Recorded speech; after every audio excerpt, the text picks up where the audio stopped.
Assalamualaikum warahmatullahi wabarakatuh. Di sini kami akan presentasi tugas kelompok pada mata kuliah belajar dan pembelajaran.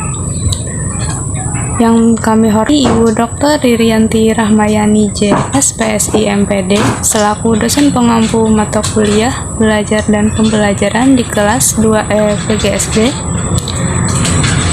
Adapun pembahasan pada kali ini yaitu lingkungan dalam pembelajaran. Kami dari kelompok 10 yang beranggotakan 3 orang, yaitu yang pertama Mariamah, yaitu saya sendiri, yang kedua Muhammad Fauzan Lavionda Arsyad, dan yang ketiga Nurnida Rahma. Adapun topik pembahasan pada kali ini yaitu ada 4. Yang pertama, pengertian lingkungan belajar dalam pembelajaran. Yang kedua, jenis lingkungan belajar dalam pembelajaran. Yang ketiga, peranan lingkungan belajar dalam pembelajaran. Dan yang keempat, pemahaman lingkungan sosiokultural.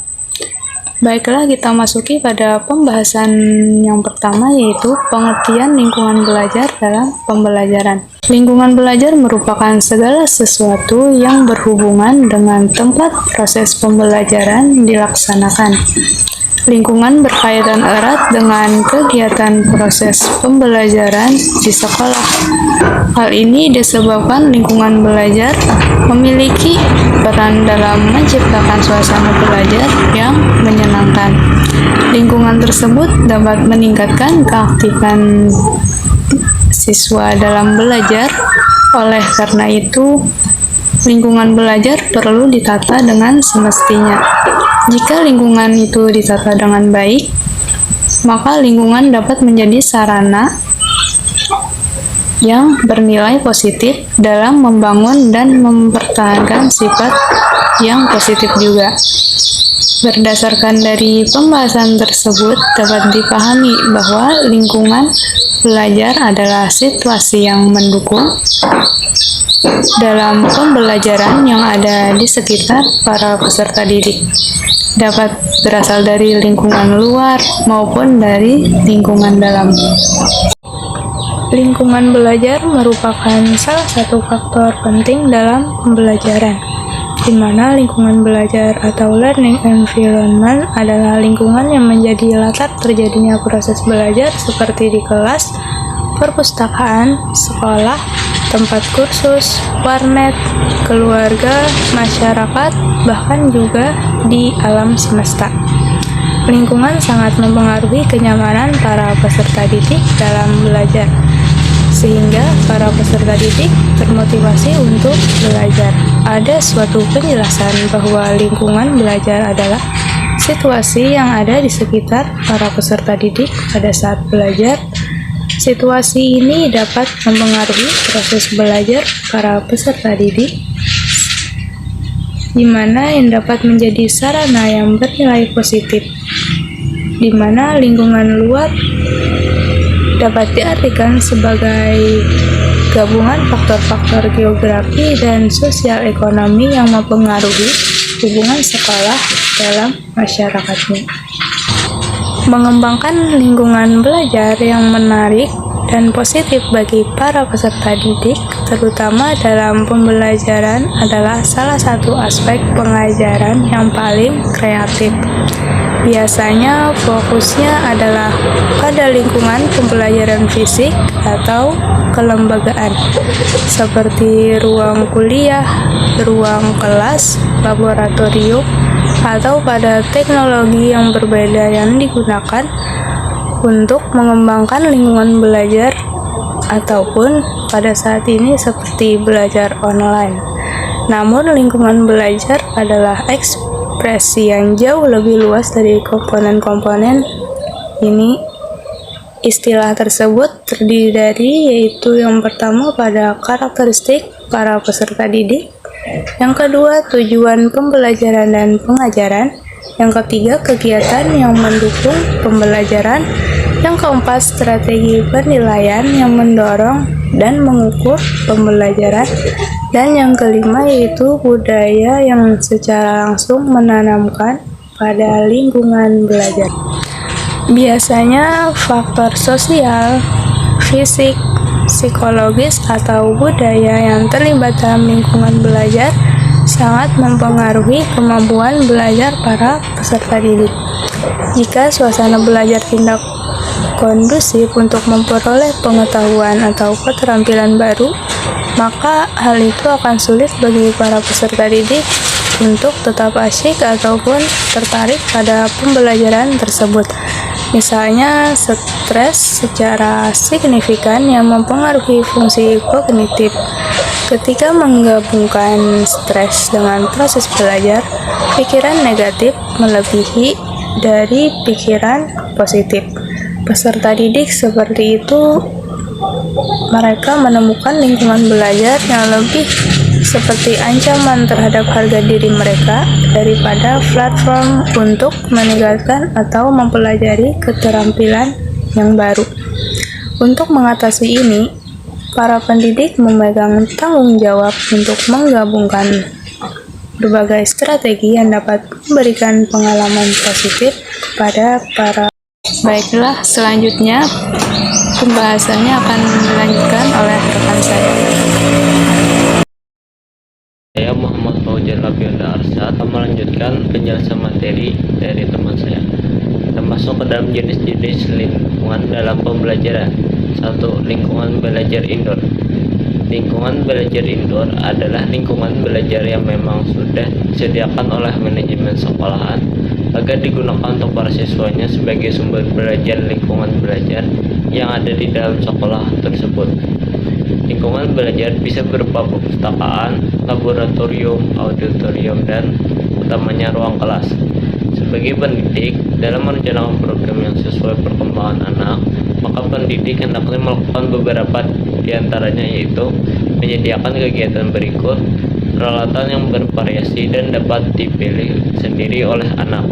Melalui alat permainan akan menemukan imajinasi dalam merangsang pertumbuhan dan perkembangan belajar anak. 2. Lingkungan belajar outdoor. Kegiatan yang dilakukan di luar ruangan oleh anak merupakan pembelajaran yang tidak dapat dipisahkan dengan peningkatan pengembangan belajar. Agar lingkungan belajar outdoor dapat dilaksanakan secara efektif dan bermanfaat dalam membantu mengembangkan belajar anak, maka pihak sekolah dan pendidik secara serius untuk mempersiapkan pengelolaannya. Semua sarana yang ada di lingkungan belajar berharap menjadi sarana yang efektif serta membantu perkembangan dan belajar anak secara menyeluruh, baik perkembangan dan belajar fisik, motorik, sosio, emosi, dan budaya maupun pengembangan intelektual. Peranan lingkungan belajar dalam pembelajaran. Lingkungan belajar sangat berperan dalam menciptakan gairah siswa dan secara sosial sangat berpengaruh terhadap proses pembelajaran. Dalam upaya menghasilkan prestasi siswa yang baik, faktor lingkungan memiliki peranan dalam mempengaruhi tinggi atau rendahnya prestasi yang dihasilkan. Sekolah memiliki lingkungan belajar yang aman, tertib, dan nyaman sehingga proses belajar mengajar dapat berlangsung dengan nyaman atau enjoyable learning. Faktor lingkungan yang memegang peranan penting dalam proses pembelajaran. Faktor lingkungan yang perlu diperhatikan dalam proses belajar siswa adalah tempat belajar, alat-alat belajar, suasana, waktu, dan pergaulan. Lingkungan belajar yang mempengaruhi proses belajar anak. 1. Lingkungan sosial. Terdiri dari lingkungan sosial sekolah, lingkungan sosial siswa, dan lingkungan keluarga. 2. Lingkungan non-sosial, menyangkut gedung sekolah dan letaknya, rumah tempat tinggal keluarga siswa dan letaknya, alat-alat belajar, sumber belajar, keadaan cuaca, pencahayaan, dan waktu belajar yang digunakan siswa di lingkungan teman sebaya. 3. Masyarakat dan pengaruh dari lingkungan asing. Faktor lingkungan yang memegang peranan penting dalam proses belajar. Faktor lingkungan yang perlu diperhatikan dalam proses belajar siswa adalah 1.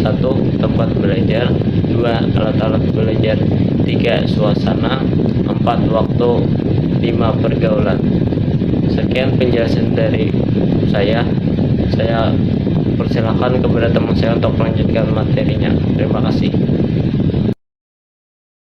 Saya akan melanjutkan penjelasan dari teman saya tentang lingkungan belajar di sekolah. Lingkungan belajar di sekolah terbagi menjadi 3 macam, yaitu yang pertama, lingkungan fisik. Lingkungan fisik sekolah itu seperti sarana dan prasarana belajar, sumber-sumber belajar, dan media belajar. Yang kedua, lingkungan sosial. Lingkungan sosial menyangkut hubungan siswa dengan teman-temannya dan siswa dengan guru-gurunya. Yang ketiga, lingkungan akademis. Lingkungan akademis yaitu suasana sekolah dan pelaksanaan kegiatan belajar mengajar dan berbagai kegiatan kurikuler. Dari penjelasan-penjelasan sebelumnya, dapat disimpulkan bahwa lingkungan belajar adalah tempat terjadinya saling proses belajar mengajar. Lingkungan belajar dapat mempengaruhi keberhasilan dari suatu proses pembelajaran. Lingkungan belajar bukan hanya benda mati yang ada di sekitar tempat belajar, tetapi orang-orang yang ada di tempat tersebut juga terlibat langsung termasuk lingkungan belajar.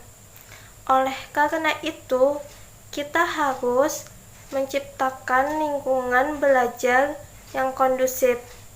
Lingkungan belajar yang kondusif adalah lingkungan belajar di sekolah dalam suasana berlangsungnya interaksi pembelajaran. Pembahasan selanjutnya yaitu tentang pemahaman lingkungan sosio-kultural. Lingkungan sosio-kultural atau sosial budaya dalam bahasa Inggrisnya yaitu socio-cultural environment, merujuk pada tren dan perkembangan perubahan dalam sikap, perilaku, dan nilai-nilai dalam masyarakat secara keseluruhan. Lingkungan ini berkaitan erat dengan populasi, gaya hidup, budaya, selera, adat, dan tradisi. Lingkungan sosial budaya terbentuk mengikuti keberadaan manusia di muka bumi. Lingkungan sosial budaya mengalami perubahan sejalan dengan peningkatan kemampuan adaptasi kultural manusia terhadap lingkungannya. Lingkungan sosio-kultural dianggap sebagai seperangkat kondisi yang sengaja diciptakan yang harus memastikan proses perkembangan dan pengembangan diri seorang anak. Teori belajar sosio-kultural atau yang juga dikenal sebagai teori belajar kokonstruktivistik merupakan teori belajar yang titik tekan utamanya adalah pada bagaimana seseorang belajar dengan bantuan orang lain dalam suatu zona keterbatasan dirinya, yaitu zona proximal development atau ZPD atau zona perkembangan proksimal dan mediasi, di mana anak dalam perkembangannya membutuhkan orang lain untuk memahami sesuatu dan memecahkan masalah yang dihadapinya.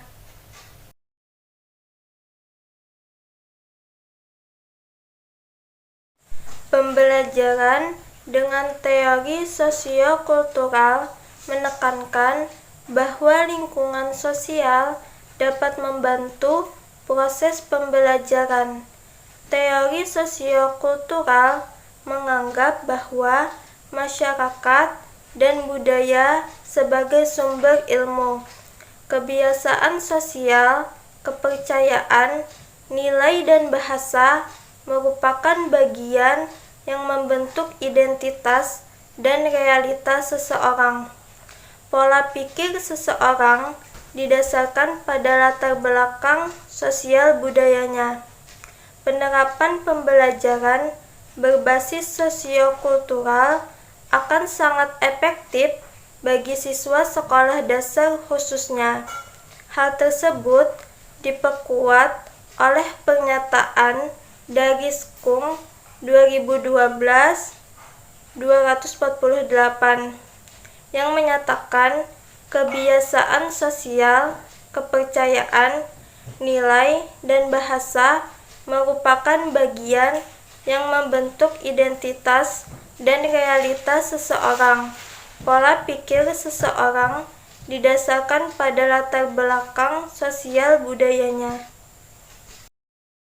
Baiklah, sekian presentasi dari kelompok kami. Apabila ada salah, mohon dimaafkan. Wassalamualaikum warahmatullahi wabarakatuh.